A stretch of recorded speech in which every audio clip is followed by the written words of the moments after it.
able to balance both? It was for so hard. long? It was hard, but it was worth it because Yeah. I didn't have as much stress. So even when the business wasn't doing well, I wasn't stressed out about it because I had a steady paycheck that was already coming in. So that's why I said my transition wasn't that difficult because I already had a business that was established and was going a certain pattern, and I saw that pattern. And I knew if I left, it probably would continue at least where it was, you know? Yeah. So it wasn't that hard for me. So what's it been like post-corporate life? The good is I'm on my own schedule. So I go to the gym in the morning, I leave the gym when I feel like it. I start work, I usually work till 2 o'clock in the morning, most people don't know that. So I'll start work at 11 o'clock, but I won't finish till like 2 o'clock in the morning. So that's the good with that. But you're on your own schedule. We solo travel, so we know what it feels like to be on your own schedule. So imagine just being on your own schedule when you're working.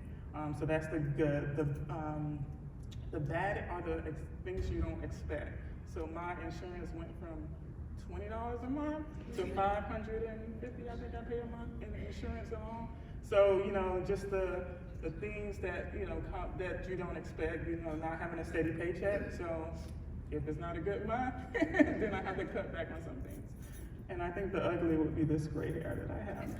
It's beautiful. It's beautiful. I have a friend that calls it glitter. So it's like, I got a lot yeah, of it. yeah. So let's talk about your transition into starting your brand. So what was the motivation behind you starting Sisters Traveling Solo? Well, we started Sisters, like I think most people forget, Sisters Traveling Solo didn't start up as a company. It started as a Facebook community.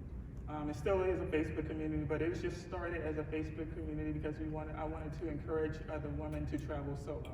And I wanted to bring together women of color who travel solo. Because there are a lot of Facebook groups out there that are solo travel, but they're not catered to women of color. So I started it as a community. And then that community grew into a business. So, you know, my first goal was just to inspire people, encourage, and motivate people to travel solo. That ended up turning into a business, which I did not expect and I did not plan for, but I'm thankful for it. Yeah, absolutely. So it seems like because you talked about this, you saw a need and you built a community that met that need.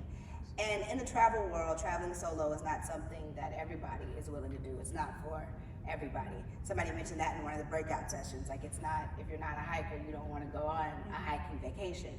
But why do you think people are drawn to your Facebook community? And keep in mind, you guys, this is a community that grew to over 70,000 people in less than 3 years. So why are people drawn to the community? I think one of the things is, one, we are a niche, right? We're a solo travel community. There's not too many, there are a few solo travel communities, but you know, we're one of them. And then also we cater to women of color. That was something that's not out there. So it's like people found something that they can connect with, like other solo travelers, like, oh, I solo travel too. I didn't know there was a community. And then two, we're a positive space.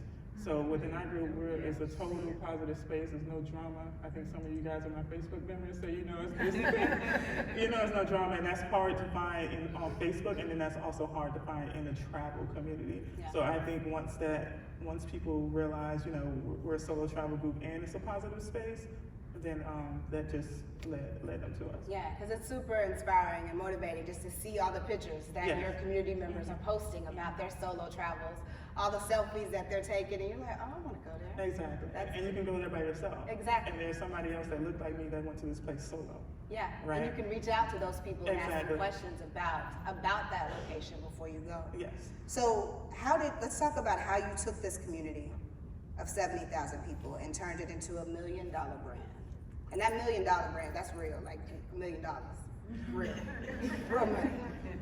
It's real money, but it's not sitting in my bank. Okay. Yeah. I think some people forget that $1 million is revenue. That's not profit sitting in my bank. Okay. But That's just it's still $1 million. You're not gonna take